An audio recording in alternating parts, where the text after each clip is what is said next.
across the world and ask people who are religious and even non-religious, what would be your favorite book of the Bible? If you had a favorite book of the Bible. And I think the one that would win outright is the book of Psalms. And I think for several reasons. Because I think it's life experiences. It's people taking the facade away and just showing what they're going through. A lot of them is David. He didn't write all the Psalms, but he wrote probably half of them. And experiences people go through. And I think people like to see somebody else's, not that they like to see somebody struggling, but it helps them know they're not the only one struggling. Right. It helps them to know they're not the only one in pain. It helps them to know they're not the only one that's fighting against some of these things. So I think the Psalms would win out. His favorite book in Psalm 23 would be a favorite chapter to a lot of people. Maybe not to y'all after 14 weeks of going through it, but to other people, it would be a favorite chapter in the book of Psalms, because really the psalmist bears their heart here. They don't try to pretend. If they're crying, they'll tell you they're crying. If they're laughing, they'll tell you they're laughing. If they're happy, they'll tell you they're happy. If they're sad, they'll tell you they're sad. And God just lets the emotions really come to the surface here. And he does it in Psalm 143. Psalm 143 is David. And David was a praying man, a good man. Now, he had his faults, as we all know, and he certainly had the human side that flesh that he had to deal with, and we know about the adultery, we know about the cover-up, and we know how God judged him and the murder and all those things. But overall, when you look at David's life, he's a worshiping man, he's a praying man, he's someone that wants to meet with God, and he's a good man, a good king. He's the best king Israel ever had. Now, the kingdom rose to greater splendor and glory in Solomon, but David, the kingdom was at its most spiritual when David was on the throne. I personally believe David is not through with being a king. I believe in the 1,000-year millennial reign when Christ sits on the throne in Jerusalem, that David will be vice regent. I believe David will sit on the throne also and rule and reign under Christ during the millennium. So I think David had a great role, will have a great role, but here he bears his heart. What's going on here is probably the greatest hurt you can have. If the doctor were to tell you, like you told my dad, that you have cancer, and there's I'm going to remind you this, if you don't know this guy, but there's a preacher friend of ours in Mississippi, Brother Lee Davis, that had some issues with sinuses and had some knots on his neck, and they found out it's all cancer. And so they don't know the extent of it, but it could be really, really bad. But what if you got news like that? Now, that's devastating news for anybody. That would be bad. But I think the greatest hurt that you can have, especially if you're a parent, is for something to happen in your family or to happen to your children. And so that's what David is going through here. So David is probably cried himself to sleep. And David's probably been frustrated. He's probably been angry. All the emotions that you and I can go through, David has probably experienced every last one of them. Now, the incident here is one that we've talked about it quite a bit, and that is when his son Absalom. Now, David had problems with his kids. David was a great king, but not a great parent. I don't know, maybe he spent too much time running the empire, not enough time at the house. Maybe he didn't spend enough time with his kids, but Absalom to me, actually, it's just like a kid acting out, trying to get his dad's attention. And he does that in various ways, and finally, he tries to take the kingdom, and he does for a while. He tries to kill his dad. Now, if a child, you have a son or daughter, and they were to come to you and say, I hate you. Now, that'd be bad. That'd be hurtful. That'd be terrible. But now, what if they try to kill you?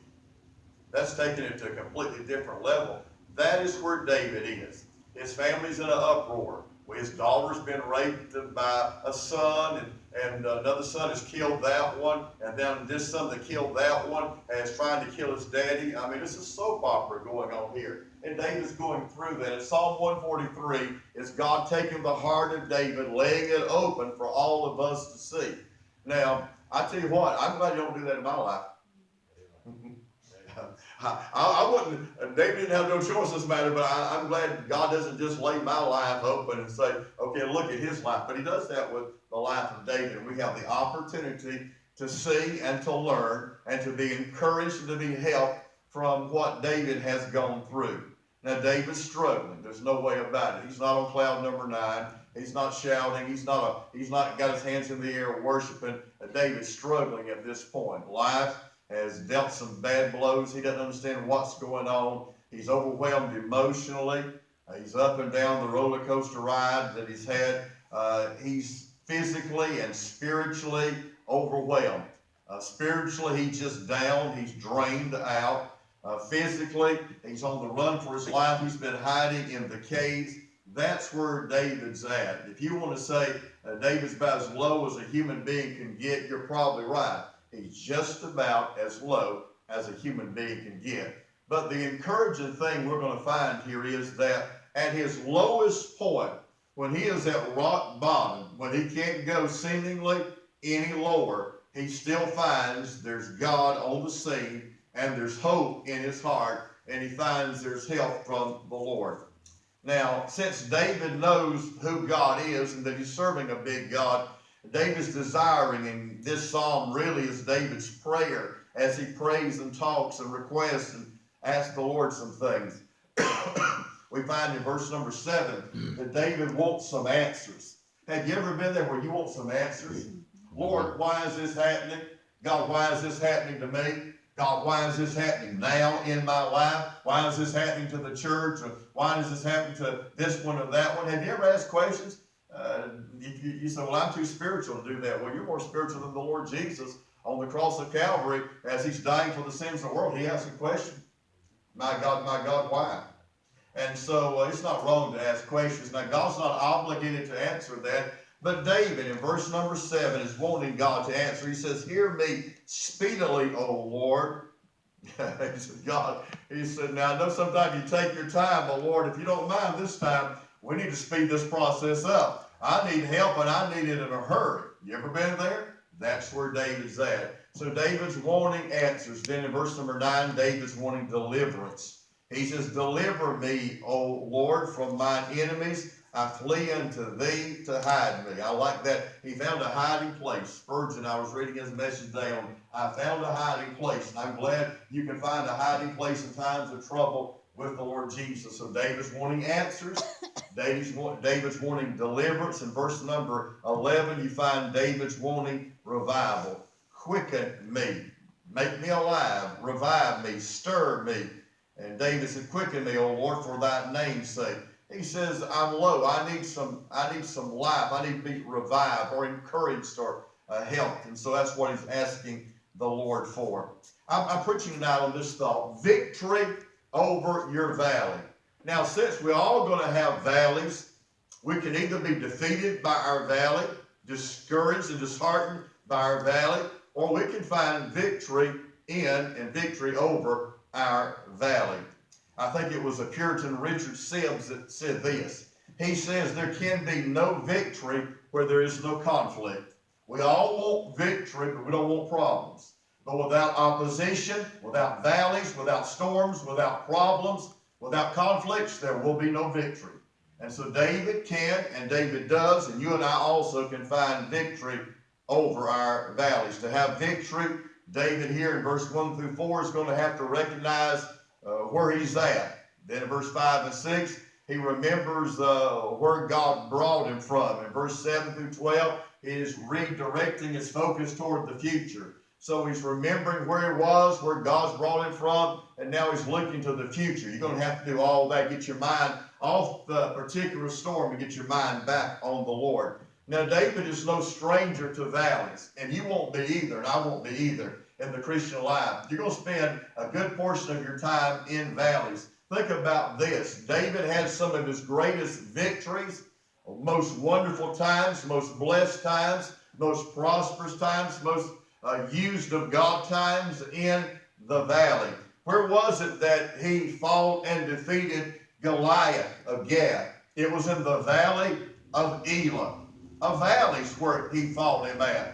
So sometimes valleys are not necessarily bad. Sometimes valleys are good. So there was victory there. Also, he fought the Philistines in the valley of Rephaim.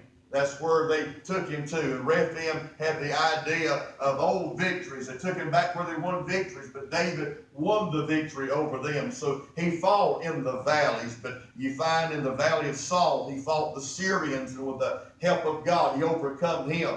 And we can't forget in Psalm 23, it's David that's walking us through the valley of the shadow of death. Then David also has spent plenty of his times in valleys. So David is no stranger to valleys, but this is a different valley. This is a giant unlike Goliath. David could handle Goliath. It was a physical enemy, but now it's an emotional battle he's fighting. He's fighting the fact that his son, that he's like any parent, he's going back and he's wishing he could live his life over and make different choices, spend more time with the boy, maybe make a difference in his life so the boy's choices would be different. So he's reliving all those things, regrets, and all those things are going on. He's in his valley. David has learned not to waste a valley. Learn to find out why God's got you there, because he's sovereign, he's got you there for a reason. Find out what he wants to get out of the valley for you. God's in charge. Psalm 37 verse 25 says that the steps of a good man are ordered by the Lord, and he delighteth in his way. God not only controls the direction of our life, but the disruptions of our life. Romans 8:28 is true, that all things do work together for good to those that love God, to those that's called according to his purpose. And that includes not just the Sunday night that we had, a good time of victory, but that will include the down times, the valley times, the hard times, the troubled times of our life also. Well, now, how do you have victory over your valley? 3 thoughts. First of all, let's look at the pain in the valley. I wrote this down. Valleys are physically beautiful, and they are. Have you ever been to the mountains and gone through the valley? The valley's pretty. The mountaintop is rocky and many times desolate, and it's not a beautiful spot. And you can't grow crops on the mountaintop; you grow them in the valley. Valleys are beautiful. Have you ever gone through out west? Excuse me. Those valleys out west. If you ever gone through the Shenandoah Valley, one of the most beautiful spots in the east is the Shenandoah Valley. Beautiful. Valleys are physically beautiful, but also they're emotionally painful. Now, it's just human nature. If I've got a choice and I'm going to have a good, wonderful, happy experience in the Lord, or I'm going to be bottomed out, I'm not crazy. I'm choosing the happy experience. So what are valleys? They're painful. They're hurtful. They get your attention, and they're God's way many times of getting your attention. Now, you can go through a valley because God's judging you, and you've lived in sin or made a bad choice or living in rebellion, and God can be chastening you, and that can be your valley. Satan sometimes can bring a valley into your life, or many times it's not either one of those. It's God himself, for his own reason, not to hurt you but to help you, will place you in that valley. Now, David could have gone back and David could have made a lot of different choices, but David didn't really bring this on himself. This is something Absalom did. David has no control over. He's scratching his head. He's wondering, God, why? I praise you. I've loved you. I've served you. I've sacrificed to you. I've led this nation into revival. The nation spiritually is at a high point. Why am I going through this? David probably said all that. So the valley is not just physically beautiful and emotionally painful, but it's spiritually helpful. You will grow in a valley. You will learn in a valley. You will deepen your faith in a valley. You will become more like the Lord in a valley than you ever will in a good time, a high time, or a blessed time. There's just something fruitful, fertile, productive about the valley. Now, 3 thoughts about the pain that David went through in this valley that he's going through. You look at verse number 3, you find that David felt like there was no help for him. In verse number 3, David said, "For the enemy hath persecuted my soul. He hath smitten my life down to the ground. He hath made me to dwell in darkness as those that have been long dead." Now, that doesn't sound all that encouraging, does it? What has David said? He said, the enemy has persecuted my soul. He has smitten my life. I'm living in darkness and I feel like I've been dead. That's where he is. He feels like there is absolutely no help for him whatsoever. Ain't that amazing? This is the sweet psalmist of Israel. This is the king who's seen God do great things. This is the one that Samuel anointed to be the next king. This is the one that God's used in a great way. And yet, he's at a point where he's dragging bottom and everything's on top of him and the devil's breathing down his back and the valley has been so deep and dark that it feels like there is no help whatsoever. And you say, well, I have never been there. Well, thank the Lord for that, but just hang on to the horse, honey. It's coming. You will get to a place somewhere in the Christian life where you say, oh God, why? God, why me? God, is there any help? Is there any end to this thing? Will it ever get over? Will it ever get better? You'll feel like there is no help whatsoever. He's dealing with the rebellion of Absalom. Not only that, but his best friend Ahithophel, someone that he grew up with, and he describes him this way in Psalm 41. He says, mine own familiar friend, and whom I trusted, hath lifted up his heel against me. He says, somebody that I love like a brother, somebody that was near to me and dear to me, somebody we've known for years, has stabbed me in the back. So it's not just his son, but his best friend has turned against him. And David is just as low as a human being can get. He feels like his safety has been destroyed. His soul is doomed. He feels like there is no help whatsoever. Now, remember, his people and his country at this time have forgotten him. The people have switched their allegiance over to Absalom. It boggles my mind. They have forgotten all the years of service that David did. They forgot the enemies David had defeated. They forgot the victories, and they forgot the reason they have it so good is because of David. And now all of a sudden, like a light switch, they switched their loyalty over to Absalom, and David's out in the dark. You don't think that'll hurt you? That'll hurt you. Your family can hurt you. A friend can hurt you. Somebody that you respect turns their back. David felt like there was no help for him. Then he found in verse number 4, David not only didn't feel like there was no help, he found he had no heart left in him. Have you ever seen somebody that says, I just don't have a heart for the battle anymore? I don't have the heart for it. I just don't have the desire to go back at it again. That's where David's at. Now, it's one thing to think, okay, there's no help. It's another thing to have no heart. Look what he says in verse number 4, and that's where he says, therefore is my spirit overwhelmed within me. My heart within me is desolate. That word overwhelmed means to be shrouded in darkness, like you got something that just closed you in. Desolate means to be shunned, to be stunned, to be astonished. David cannot believe this has happened to him. It's taken all the wind out of his sails. It's brought him to a place that David, the great warrior, and that's what David is. The reason David cannot build that temple, and Solomon does, is the blood on David's hand, because David's a great warrior. But David doesn't have any desire for the fight anymore. All the wind is taken out of his sails. There's no heart left in him whatsoever. Have you ever seen somebody that way? It's a sad thing to see somebody that way. So a guy one time, and he messed his life up, but had 3 grown kids. 3 or 4, I can't remember. I think it was 3, maybe 4, a girl and 3 boys. And all of them messed their lives up. One was in prison. One of them visited a boy in prison. One was on the run, had a warrant out for him. And this guy just looked down. You could tell he just took every. Now he was responsible. He went away from God and rebelled, and he paid a price with his kids. But it just took all the life out of him whatsoever. And you could preach to him, he would hold his head down. There was no joy in him whatsoever.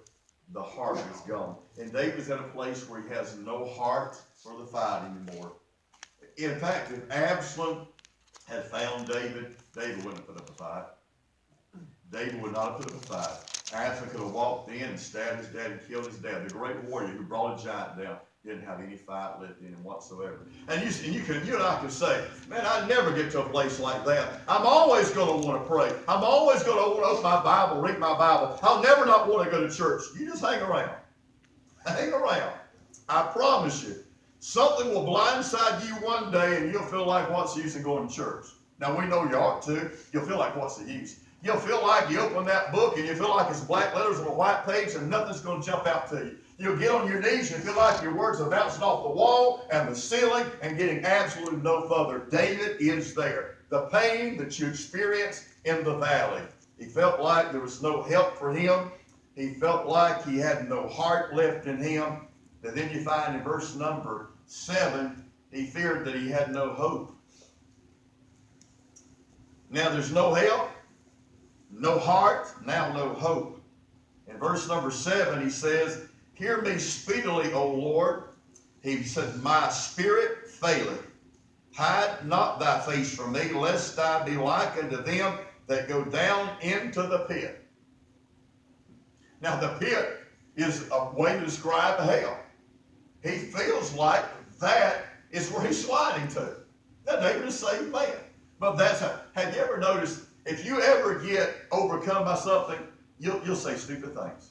You will. You'll absolutely say stupid things. You'll act like you'll never act before. You'll do things like you'll do things you never did before. David is there. Now, it's absolutely not true. God's going to help him. God's still there. God's still real. But that's how David feels. That's the reality of it. That's the pain that you will experience when you go through a valley. My mom's got dementia. My dad's got lung cancer now. It's just been one thing after another recently. I'm grateful. It seems like it's small. They can cut it out and all those things. But, I mean, you never know. That was, mom just getting better, that he gets this. And sometimes things just pile on top of things. And, you take your mom to the doctor and they say, well, we can't find out what's wrong.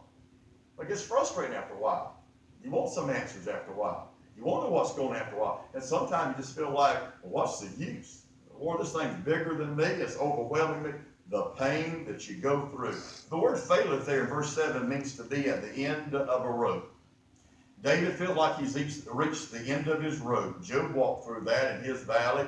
It could be a valley of sickness, a valley of death, a financial turmoil valley. It could be emotional distress, spiritual upheaval, marital discord. It could be a billion and one things. Valleys have a lot of different titles to them. But every valley that you go through, there will be some pain. But here's good news. John 16:33, Jesus said, in the world you shall have tribulations, but be of good cheer. I have overcome the world.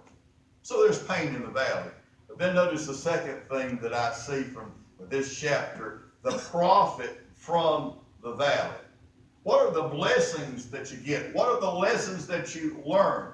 What are the things you come out of the valley with?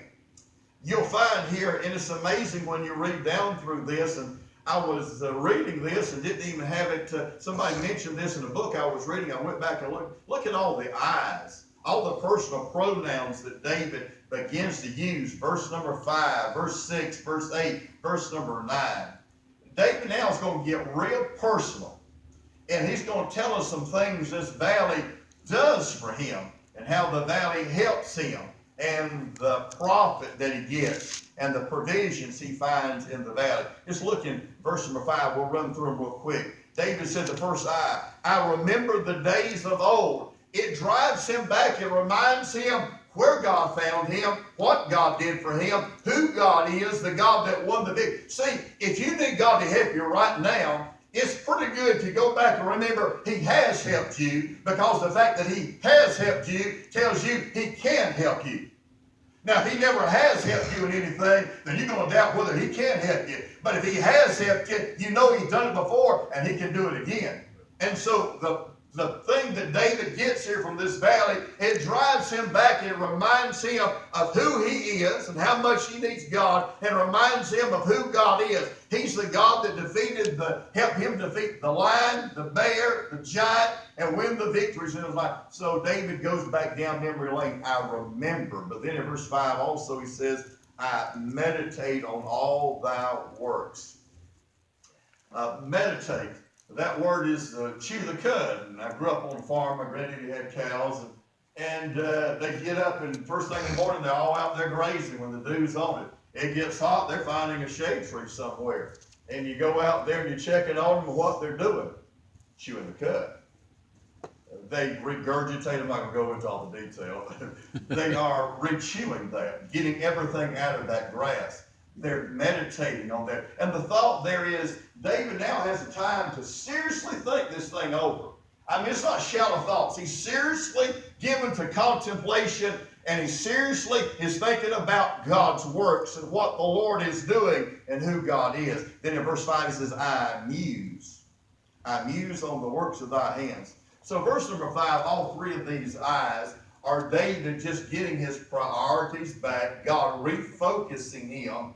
God, because see, if all you do is focus on, well, let's use the thing, y'all were spared. That was truly a miracle. That I told him, we was preaching revival, and I told him about, because my brother had a house right across, I mean, you could see the ocean from his place there, and it was a big, nice 2-story house. It was demolished. Now, he sold it 2 years ago, but somebody else had it, and it was demolished. We had friends down there, and their places was demolished. So that was a miracle down there. But if you went down there, and you'd say your house was destroyed in Mexico Beach or somewhere along, and a guy was here, actually, David Hopkins, that testified here. They live in Greensboro, near Greensboro, North Carolina. They had a whole lot of damage up there from this thing that went through. It wasn't just us, it went all the way through. So, but if your house was destroyed, you went down and all you could look at was the desolation, you're going to be overwhelmed. You're going to have to, in your mind, sometime get past that and say, okay, I need to rebuild. I need to get my mind on what I need to do and get an end goal in mind. And David has to get past the place where always thinking about his Absalom. Always thinking about is Ahithophel turning his back on him. Always thinking about is his country and his people letting him down. He's got to get beyond that. He's got to get back to the place where God is big, God is real, God is first, and God is foremost.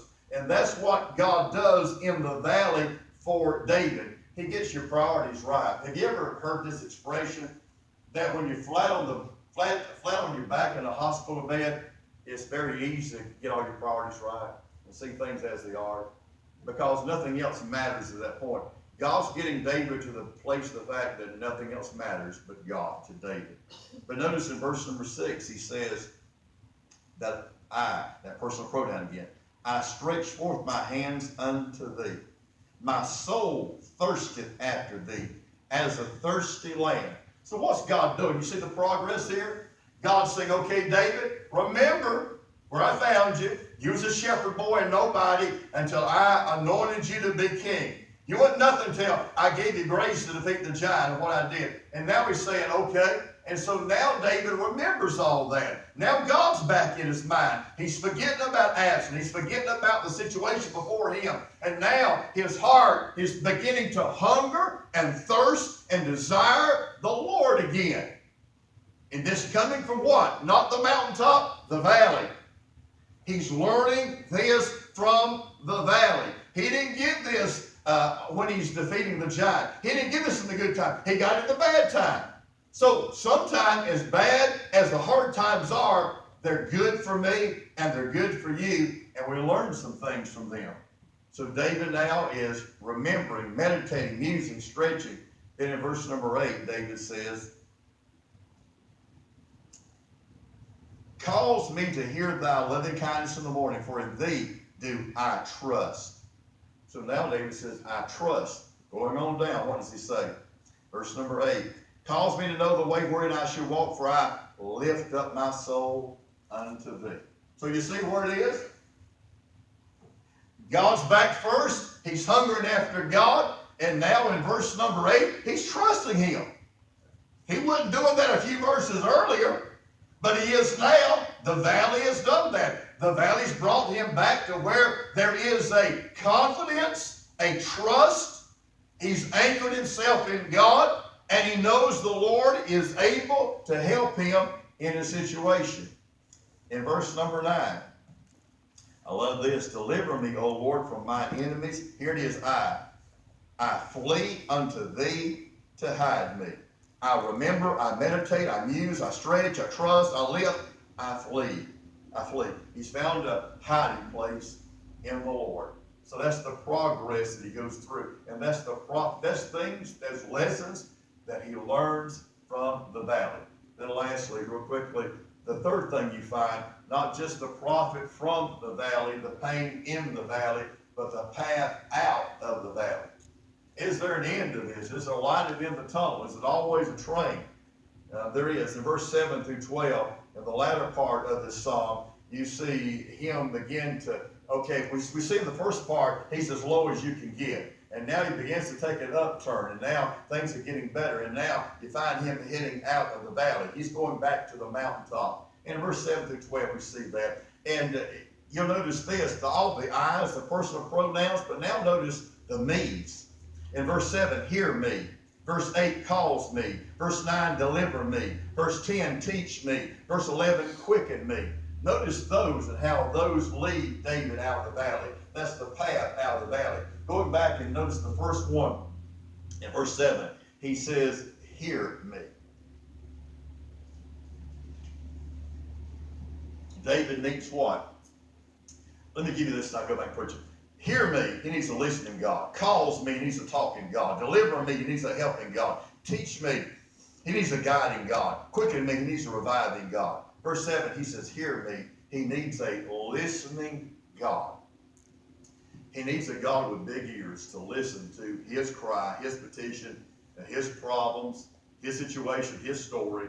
He needs a listening God. I'm glad we have a God in heaven who does hear, who does listen. Now, let's just be honest. Have you ever had somebody, either you're working with somebody, you got somebody in your family, but somebody who's always just telling you problems? Have you ever got to the point where you were sick of hearing them? So not me. Then let me share some people with you that you'll get there. We all have. You get to a place where I don't want to hear no more problem. I got enough of my own. I don't want to hear no more. But you know what? God never gets that way. He never gets that way. I don't care how many times that I whine, I gripe, I bellyache, I bring the same petition, same problem, same situation, the same sin to him. He's a listening God. He is willing to bend his ear. He's willing to spend his time. He's willing to listen to me. And David needs somebody. He needs a friend. He needs somebody to listen to him. And God's listening to him. But then in verse number 8, he says, calls me to hear thy loving kindness in the morning, for in thee do I trust. Now David needs a talking God. It's good when God listens to us, but it's better when God talks to us. See, God has heard everything David said. Now God's going to share some things with David. David's going to get to hear the Lord begin to speak, hear God begin to deal with his problems, hear God to give answers. And so now God's going to go to talking to him. If you notice in the book of Job, it's rather interesting in the book of Job, the progression through the book. God's silent during a lot of the book of Job. But when God goes to talking, he goes to talking. And God goes to talking during the end. Now, Job's done a lot of talking. His friends do a lot of talking. In fact, the middle part of the book is pretty boring, a dialogue between the friends. And it's just belly griping. They're complaining that Job's a hypocrite. He's complaining they don't have any sympathy back and forth. But finally, that all changes in chapter 40, 41, 42. God begins to talk. And when God begins to talk, everything changes.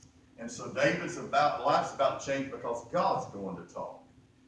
God's listening, now God's talking. But then in verse number 9, hear me, calls me, now deliver me. In verse 9, deliver me, O Lord, from mine enemies. I flee unto thee to hide me. He needs a helping God. He needs a helping hand. He needs someone to do for him what he cannot do for himself. He needs supernatural intervention. He needs a mighty God. He needs God to reach down and to take care of a situation that David cannot take care of. Now, if you want to think of somebody, see, people have a different idea of David. David, I don't think David was a huge guy. He beat the giant. He's not a huge guy. David's probably 5'8", 5'9", 5'10". The Bible describes him very handsome. The women were attracted to him. He had a lot of personal charisma. He drew men to him. He was a leader. He had a lot of things going for him. But now, David's always been an individual that could take care of things. I mean, David didn't have to ask this one and that one. David could handle things. I mean, when you can handle a giant, you can handle a bear, you can handle a lion. You're pretty tough. He's a man's man. He's not a weakling. He's not a sissy. He's a leader's leader. He's a man's man. And you don't want to mess with David. I mean, he's got blood on his hands. David knows how to take care of things. But David, who is a man of action, can't do a thing now. See, God can so tie your hands to the fact that you are inadequate because he wants to show you that he is adequate. God brings him to a place of no sufficiency, that God can show that he is self-sufficient for David. And so now he needs a helping God. But in verse 10, he says, now teach me. Teach me to do thy will, for thou art my God. Thy spirit is good. Lead me into the land of uprightness. He needs a guiding God. He needs the Lord to say, okay, David, here's our next step. Here's what we're going to do next. Here's what you need to do. Here's where you need to go. Here's how you need to act. David, I'm going to show you what you need to do. He needs a guiding hand. He needs a roadmap. He needs a GPS. He needs God to come and say, now, David, I'm going to take over, and I'm taking the steering wheel. You sit on the side now. Let me steer this thing. Let me guide this. He needs a guiding God. Then lastly, in verse number 11, he says, quicken me. He needs a reviving God. The word quicken carries the idea to make alive. Something that's fading away, bring it back to life. Something that is like a flower that you water and all of a sudden springs back to life. Or something, or an animal that you give some medicine to that was about gone. All of a sudden, the little lamb, the sheep, the goat, or the calf, or whatever, is bouncing around the next day. It's revived. And he said, oh God, revive me. Revive me, oh God. Give me some life again. Give me the zest for living. Give me my spirit back within me. God, give me my hope back within me. I think somewhere I wrote this down. But David found hope in his valley. David found help in it. Now remember, he didn't think that to start with. He thought there was no help, no hope. But David found hope in his valley. He found help in his valley. But most important, David found him, God, in his valley. There is victory over your valley. Now, every valley is different. Every valley is different as far as the depth of it. There's some valleys, it's just a little dip. You go through them, and you're out of them the next week. There's been some of them that you go down, you don't know if you're ever going to get out of them. There's different depths of the valley. There's different lessons of the valley. But there's victory over your valley.